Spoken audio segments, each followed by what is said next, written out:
Lisan. Agak cepat. Saya cepat sedikit sebelum ke harta. Lisan. Ini yang sering bikin gak tenang. Quran surah ke-49 ayat 11 sampai 12. Tahan. Kalau hidupnya ingin tenang, kata Al-Quran, satu, jaga pandangan, kedua, jaga lisan. Ini langsung ayatnya turun. Ya, Quran surah 49 ayat ke-11 sampai dengan 12. Ya ayyuhalladzina amanu la yaskhar qaumin qaum. Ada ayatnya? Ya, saya pelankan sedikit. Ya ayyuhalladzina amanu, hei orang-orang yang masih merasa punya iman. Saya sering katakan ya-nya harfun nida. Nida itu huruf panggilan. Panggilannya ke semuanya. Kalau ya itu ada 14 huruf panggilan di ilmu nahu. Tapi yang disebutkan dalam Al-Quran cuma satu, ya. Ya itu memanggil semua kalangan dengan jarak yang semua sempurna. Mau dekat, mau menengah, mau jauh. Disebutkan 360 kali dalam Al-Quran. Kalau setelah ya dipakai ayyuha, setelah itu ada ayyuha, ayyuha disebutkan 150 kali dalam Al-Quran. Ayyunya berfungsi taukid munada, haknya huruf tanbih peringatan. Jadi kalau ada ya, setelah ya ada ayyuha, cara menerjemahkannya, perhatikan cara menerjemahkannya. Hei, saya peringatkan ya. Saya peringatkan, saya serius kata Allah. Saya panggil semua kalian tanpa kecuali. Baik kalian yang merasa sedang dekat dengan saya, menengah ataupun jauh. Siapa yang dipanggil? Alladzina amanu. Alladzina disebutkan 1080 kali dalam Al-Quran. Dia di ilmu nahu disebut dengan ismun mausulun yadulu alal amiyah. Ya, huruf sambung menunjuk pada objek atau bahkan subjek tanpa kecuali semua. Semua general, komprehensif. Mau besar, kecil, tua, muda, laki-laki, perempuan. Seakan-akan Allah ingin katakan, kalau ada ayat dibuka dengan panggilan ya ayyuhalladzina amanu, maka semua yang punya iman dipanggil tanpa batas. Mau dia orang dewasa, anak kecil, tua, muda, laki-laki, perempuan, tanpa batasan. Dan panggilannya disertakan peringatan. Kalau ada peringatan, hati-hati. Setiap ayat yang disandingkan dengan peringatan, maka ini di antara pemahamannya ada potensi bisa melahirkan dosa kalau diabaikan. Apa informasinya? La yaskhar qaumin qaum. Kata Allah, hati-hati, jangan gunakan lisanmu untuk saling mencela satu dengan yang lainnya. Jangan mencela. Kalau Anda ingin tenang, gunakan nikmat mulut itu untuk berkata yang baik-baik saja. Maka hindarkan yang tidak baik. Fokus, lihat hadis Nabi. Saya lompat sedikit. Man kana yu'minu billahi wal yaumil akhir falyaqul khairan aw liyasmut. Cara mensyukuri nikmat lisan itu, kalau ingin ditambah kenikmatannya, di antara kenikmatan di lisan itu akan berpengaruh pada ketenangan dan kenyamanan hidup. Orang yang nggak bisa menjaga lisan, maka hidupnya cenderung tidak tenang dan tidak nyaman. Fokus baik-baik. Kata Nabi bagaimana caranya? Katakan yang baik-baik. Kalau tak mampu, pilihan keduanya diam. Tidak ada yang ketiga. Cuma dua. Saya ulang, tidak ada pilihan yang ketiga. Cuma dua. Satu, dua. Sudah ini. Pilihannya cuma ini. Kata Nabi, katakan yang baik-baik, kalau tak mampu, diam. Jadi cuma dua, baik dan diam. Ada berapa? Oh, kan? Jadi katakan yang baik, kalau nggak bisa diam. Nggak ada yang ketiga. Dimohon maaf, kalau hidup Anda ingin tentram, dapat kan tentram itu kenikmatan. Kalau ingin nikmat, kata Nabi, baik aja yang baik katakan. Katakan yang baik, katakan yang mulia, katakan cinta. Ya, katakan yang indah-indah. Kalau nggak mampu, diam aja. Diam. Nah, Ustadz, apa di antara yang tidak baik yang nggak boleh kami lakukan? Sehingga dengan itu berpotensi hidup kita nggak tenang. Kayaknya nggak nikmat. Kaya tapi nggak tenang. Maaf, mewah tapi gelisah. Nggak nikmat. Apa di antara rinciannya? Turunlah ketentuan Allah di Quran surah 49 ayat 11 sampai dengan 12. Kalau Anda masuk coba-coba ke sini, maka Allah akan jamin Anda nggak akan pernah tenang hidupnya. Yuk, satu, kata Allah jangan mencela.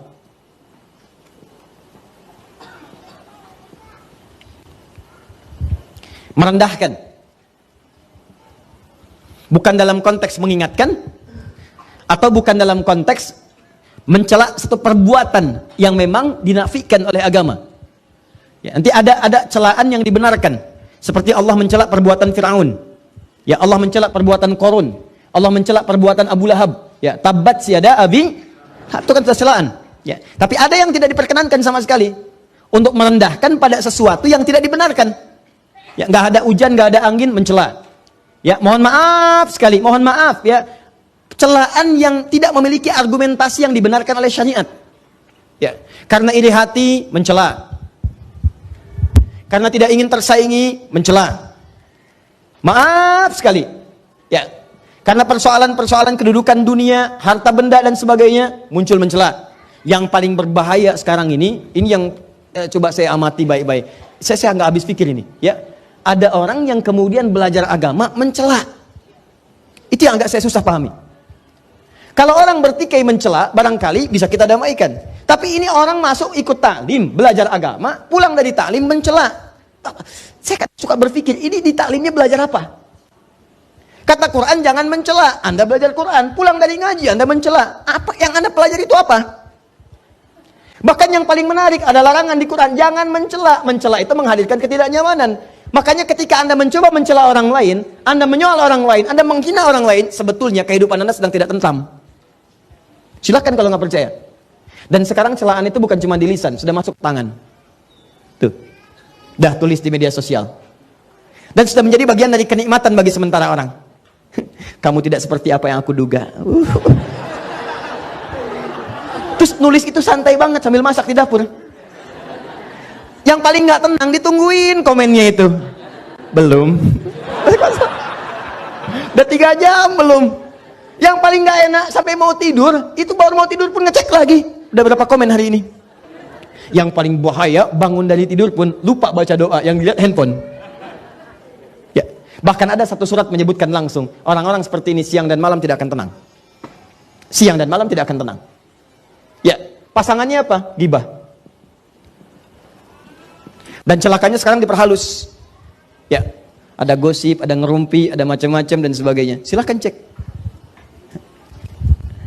Orang ini langsung dijamin oleh Allah Subhanahu wa taala. Mohon maaf sekali, orang semacam ini bukan cuma tidak akan tenang di dunia, di akhirat pun akan dibuat gelisah.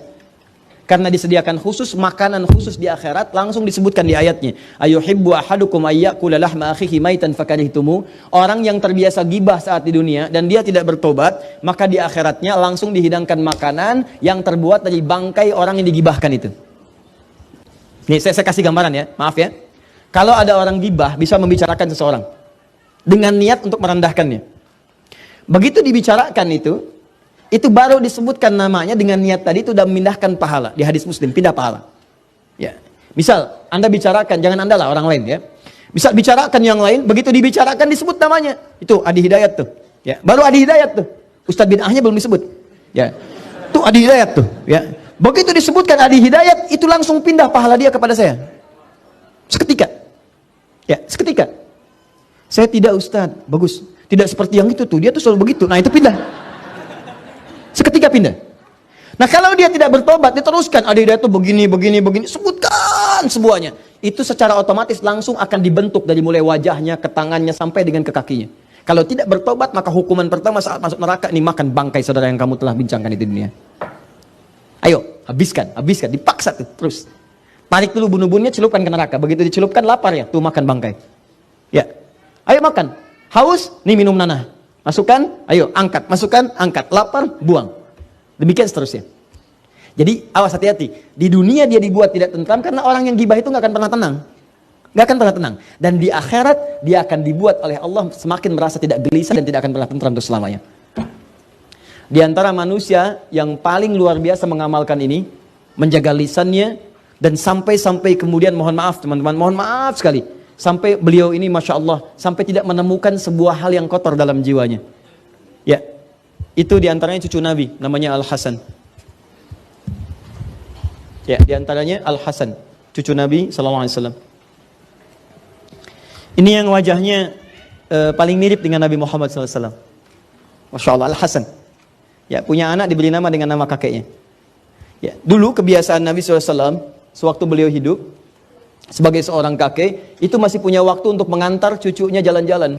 Ya, beliau pemimpin, kakek, ayah, suami, tapi masih punya waktu untuk mengantar anak cucunya itu untuk jalan-jalan khususnya ke Awali di setiap sore untuk nyari susu. Ya, ini contoh bagi kita. Jadi kalau kita lihat sekarang ini Masjid Nabawi misalnya. Ya, contoh kan. Sekarang sudah luas. Kita ambil contoh kalau Anda dari hotel sini, ini pintu 17, ini Bin Daud, ini Movenpick ke sini, nyebrang ini jalan raya, ini Diyar, sekarang jadi Raudhah. Di Raudhah ini teman-teman di sebelah sininya ada ke bawah pakai eskalator, ini grosir untuk pakaian di wilayah ini. Jadi semua pedagang-pedagang ngambilnya ke sini. Ini kalau Anda beli di sini Anda rugi karena bayar 2 kali lipat. Ya, Anda ke sini aja ke bawah, turun ke sini. Ya. Terus dari sini nanti ada orang Yaman yang jualan, bisa bahasa Indonesia 1 karena dia pernah ke Bandung. Ya. Terus sini ini nyampe ke sini Holiday Inn ada di sini. Kemudian ke sini ada Hilton nyebrang. Nah, di Hilton ke sini, sininya ada pintu 22 kurang lebih. 2223, di sini ada jam. Saya sering katakan jam gadang aja, yang besar. Ini ada burung-burung. Nah, Anda kalau misalnya mau cari kurma paling murah di Madinah, patokannya ini aja. Lurus ke sini sampai mentok, ya. Ini ada toko di sini. Nah, ini toko ini termasuk paling murah di sekitaran Masjid An-Nabawi. Jadi kalau yang lain dia jualan 100 ini, 100 real untuk kurma ajwa, dia 80. Masih bisa nawar. Ini. Dan ingat tanpa pajak di sini. Nah, saya serius dibandingkan beli di tempat lain, apalagi misalnya ke tempat-tempat yang saya nggak perlu sebutkan lah, ya. Di satu tempat yang Anda sering diajak ke situ, nah itu harganya udah tinggi. Di sini lebih bagus. Ya, saya sarankan kalau kurma itu di Madinah. Ya, kalau pakaian jangan di Madinah, di Mekah. Ini harga yang di tempat ini ada yang lebih murah lagi. Nanti Zam-Zam bagian paling bawah. Lurus tangga pertama ada Jam Al-Fajar, belok kanan. Di situ ada ATM. Betul ada Sultan, belok kanan lurus. Lurusnya sebelah kiri langsung belok pas pentok. Dibagi 2. Sebelah kirinya yang beli. Kenapa? Betul, saya serius. Beli 2 dapat 1, yang sebelah sananya fixed price. Itu bagus di situ. Harganya setengah ini. Jadi kalau ini 60, sana 30.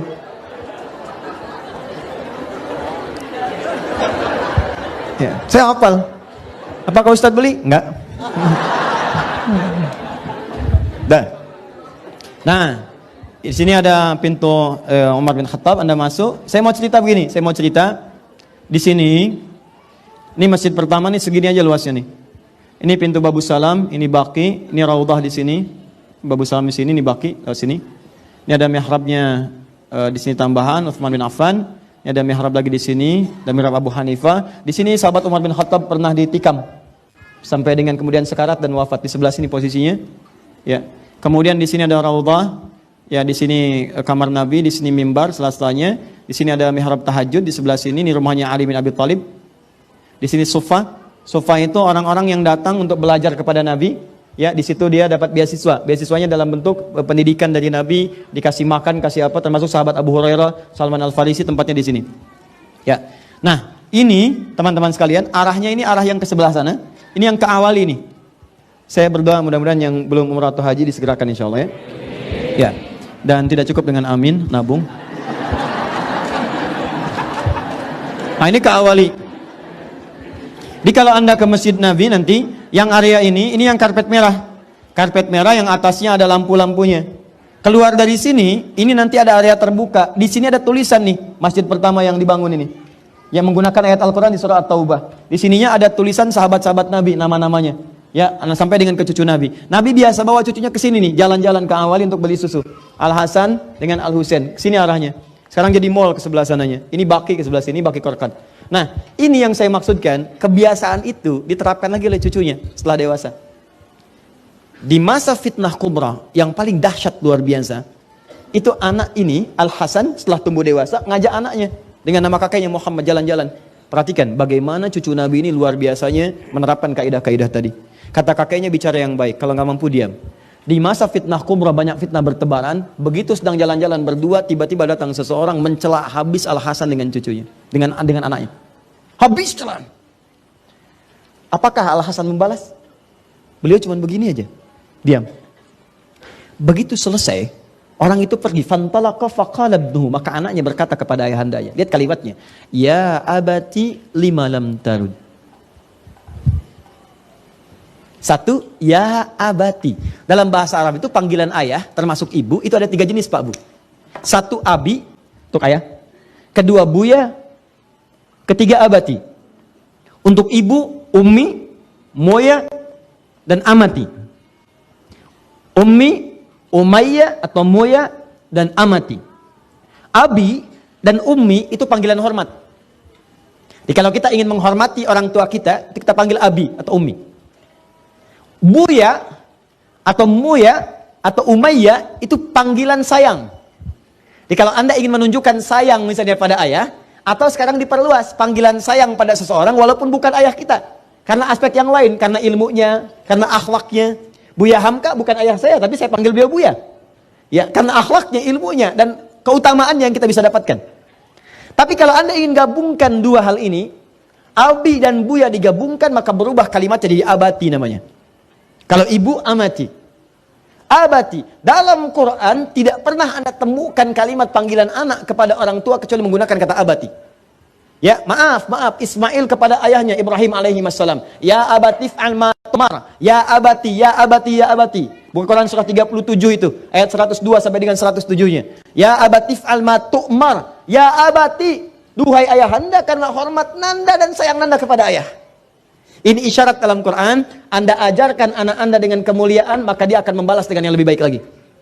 Ya, tapi tidak harus panggilan yang sama. Maksudnya cari panggilan-panggilan yang menghadirkan sayang dan hormat.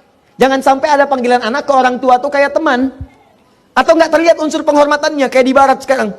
Ya, panggil nama sebegitunya saja. Kata Quran tidak. Bedakan. Anda silahkan misalnya sebutkan dengan panggilan ayah, papa, mama, dengan cari panggilan hormat dan sayang. Jangan sampai Anda sematkan kepada anak mengajari panggilan seakan-akan kehormatan Anda runtuh di situ. Kalau panggil papa nanti jangan papa, friend. Oh. Begitu datang WhatsApp, men, luar biasa. Hello friend, nah itu hilang kehormatannya. Anda boleh panggil dengan nama-nama yang indah sesuai dengan bahasa kita. Coba hadirkan nama itu. Ya, unsur tadi hadirkan, sayang dan hormat. Walaupun tidak harus dengan nama yang sama, apalagi kalau belum paham. Ibu sekarang paham, oh panggilan indah dan sayang itu Amati. Tiba-tiba Anda pulang ke rumah, ibu nggak ikut sekarang. Begitu pulang ke rumah langsung dibuka pintu. Ya Amati. Wah, kata ibu Anda, kamu ya, mama belum mati. Karena belum paham. Ya abati lima lam tarud. Kata anaknya Al-Hasan, "Pa, demi hormat nanda pada papa dan sayang nanda pengen tahu kenapa papa nggak balas. Kenapa papa nggak balas? Kalau papa tuh diam, tenang aja kayak nggak ada apa-apa. Padahal kan kita barusan dihina, dicela, dimaki. Papa kenapa diam saja?" Perhatikan jawabannya. Wala adri kaifa arud. Ya bunayya la adri kaifa arud. Nah, papa itu nggak tahu bagaimana cara membalasnya. Jadi mau nyari kosakata ke dalam jiwa untuk sekedar mengatakan saya tidak seperti yang Anda duga. Atau misalnya Anda tidak lebih baik daripada apa yang Anda sangkakan kepada saya. Itu nyari kalimat itu pun nggak ketemu. Takutnya itu jadi celaan juga. Anda bayangkan tuh. Maka hidup orang seperti itu diberi ketenangan oleh Allah. Seakan-akan nggak ada gangguan. Dia orang mau menghina satu buku pun, dia kayaknya nggak ada satu huruf pun nggak ditemukan untuk balas. Makanya ketika tidak menemukan balasan, dia tidak gelisah mencarinya. Nyari gitu. Kan ada orang baru dihina satu huruf, dia balas satu buku. Ya. Itu orang capek. Ya. Tapi ada orang-orang yang dibuka oleh Allah, dilapangkan hatinya. Jadi begitu masuk pun, tenang aja, masuk biasa. Kayak nggak ada pengaruh. Siapakah orang itu? Ini, orang yang berlatih menata lisannya selalu dalam kebaikan dan mengabaikan setiap yang buruk yang tidak Allah perkenankan. Maka orang itu akan dijaga ketenangan. Dan sifat orang ini, ketika diluaskan hatinya, maka hal yang Allah berikan kepadanya pertama kali adalah apa teman-teman sekalian? Allah akan tutup semua persoalan dengan orang-orang yang menyoalnya. Itu rumusnya ada di Quran, surah ketiga, ayat 133 sampai 134. Wasari'u ila magfirati min rabbikum wa jannatin arduha as-samawati wal ardu 'iddat lil muttaqin alladzina yunfikuna fis sarai wal dharra wal kadhiminal ghaidha wal 'afina 'anil wallahu yuhibbul. Ada orang-orang yang ketika dicela tahan amarah, langsung maafkan. Perhatikan orang-orang ini.